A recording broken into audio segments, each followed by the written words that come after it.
শেখ হাসিনা দেশে ফিরতে কোনো বাধা নেই। দর্শক, শেখ হাসিনা চাইলেই দেশে ফিরতে পারেন। হ্যাঁ, ইটস ট্রু।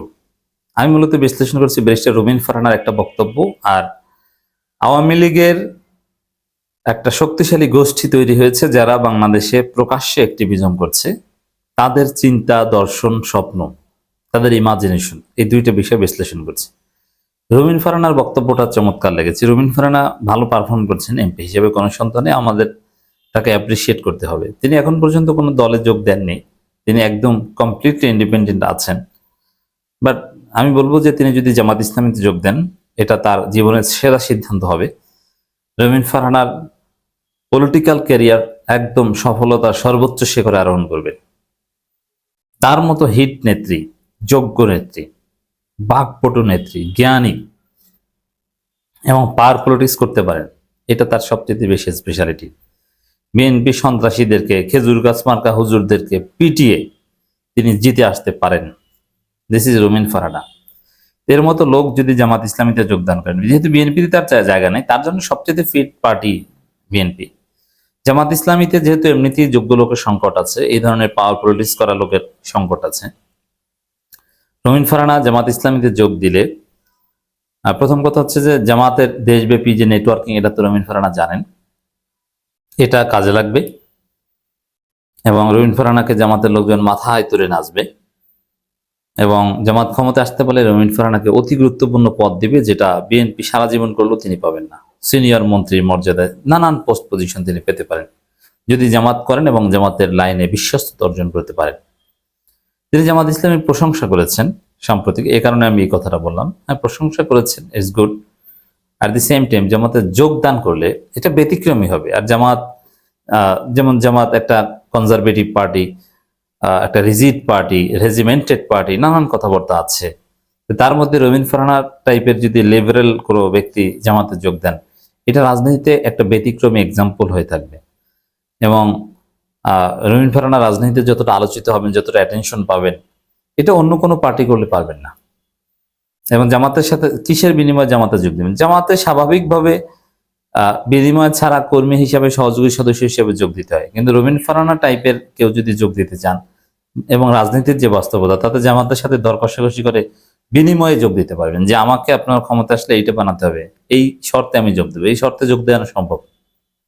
সবাই একদম জামাতের রোকন লাইনে যোগ দিবে, এটা সবার ক্ষেত্রে প্রযোজ্য না। রুমিন ফারহানা এটা পারেন, আরো অনেকে পারেন। আর রুমিন ফারহানা জামাতে যোগ দিলে তার সাথে আরো অনেকেই যোগ দিতে পারেন। এই রুমিন ফারহানার বক্তব্যটা চমৎকার। শেখ হাসিনার দেশে ফিরতে কোনো বাধা নেই, কোনো আইনি বাধা নেই। শেখ হাসিনা চাইলেই একটা ট্রাভেল পাস নিয়ে, যেহেতু তার টাসপোর্টের মেয়াদ টেয়াদ নাই, বউগুলো নিয়ে যেতে পারেনি হয়তো, আর বৈধভাবে তিনি হয়তো আসতে পারবেন ইমিগ্রেশন ক্রস করে, স্বাভাবিকভাবে পাসপোর্টের মাধ্যমে যেভাবে আসে। তাই বাংলাদেশের যে অ্যাম্বাসি আছে সেখানে যদি একটা ট্রাভেল পাস চান, ট্রাভেল পাস দিয়ে দিবে, তিনি ওটা নিয়ে টিকিট কেটে দেশে আসতে পারবেন। Very simple.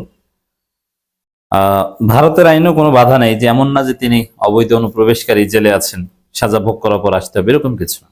কোনো দেশের কোনো আইনে বাধা নেই। তিনি আসবেন বাংলাদেশের নাগরিক হিসেবে, তারপরে বাংলাদেশের জনগণ যা করার, আইন যা করার সেটা করবে।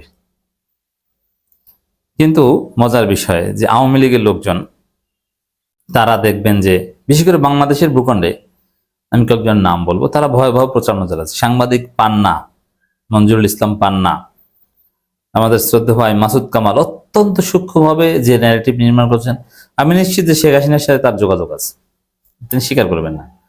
গোলাম মোল্লা রনি, তিনি হয়তো বেশি চালাক মাসুদ কামালের চাইতে, এই কারণে শেখ হাসিনা ফোন দিলেও তিনি ধরবেন না, কিন্তু অন্য কারোর সাথে যোগাযোগ থাকতে পারে এবং আওয়ামী লীগের পক্ষে শক্তিশালী ন্যারেটিভ নির্মাণ করছেন, তাদের মনোবল চাঙ্গা করছেন এই মাসুদ কামাল, গোলাম মোল্লা রনি। আরো অনেক আছে, মাসুদা ভাট্টি,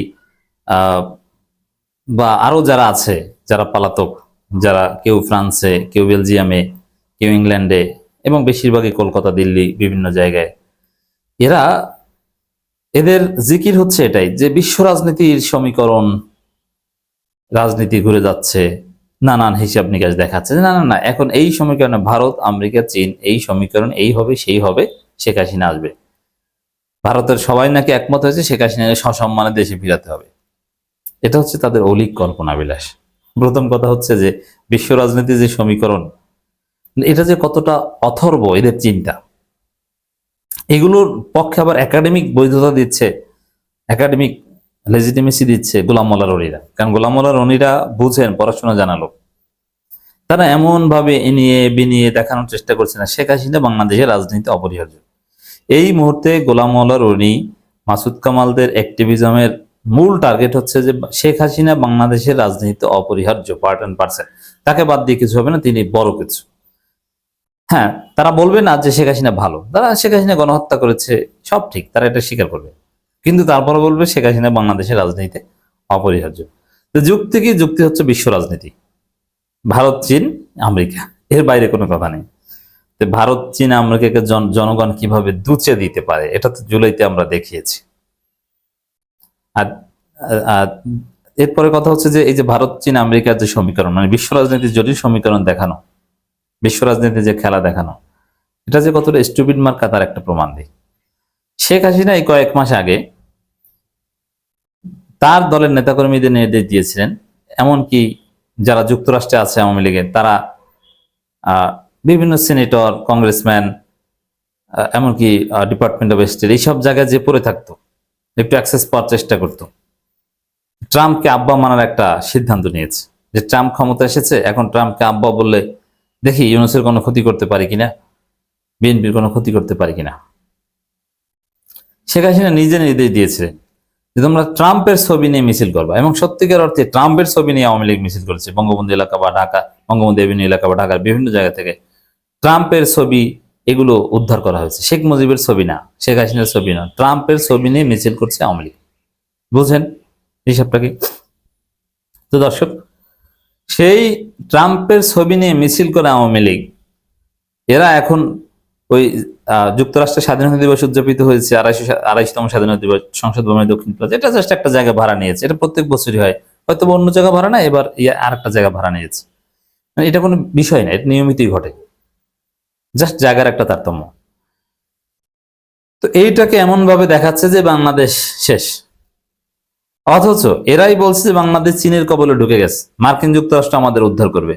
মার্কিন যুক্তরাষ্ট্র ভারতের কথা শুনে, তারেক রহমানের কথা শুনে না, এখন আবার মার্কিন সাম্রাজ্যের বিরুদ্ধে তারা কথা বলছে, সাম্রাজ্যবাদ, সাম্রাজ্যবাদ, সাম্রাজ্যবাদ। মানে এদের কথাবার্তা ব্যালেন্স কোনো কিছুরই ঠিক নেই, খড়কুটো ধরে বাঁচার চেষ্টা করছে। ফরেন পলিসি, আন্তর্জাতিক সমীকরণে তাদের কোনো অ্যাক্সেস নাই, কোনো স্থানই নাই। যেমন তারা সকালে বলে যে এই যে বিএনপি গেছে গেছে গেছে, চীন বলে ঢুকে গেছে, আমেরিকা রাগ হয়ে গেছে, বিকালে আমেরিকাকে গালি দেয় যে আমেরিকা বাংলাদেশ দখল করে নিচ্ছে। তারপরে দুপুরে বলে না ট্রাম্প আমাদের আব্বা, তারপরে রাত ১২টা বলে না ট্রাম্প তো বিএনপির আব্বা। মানে এদের কোনো রাজনীতি নাই, কোনো খেলায় কাজ হবে না।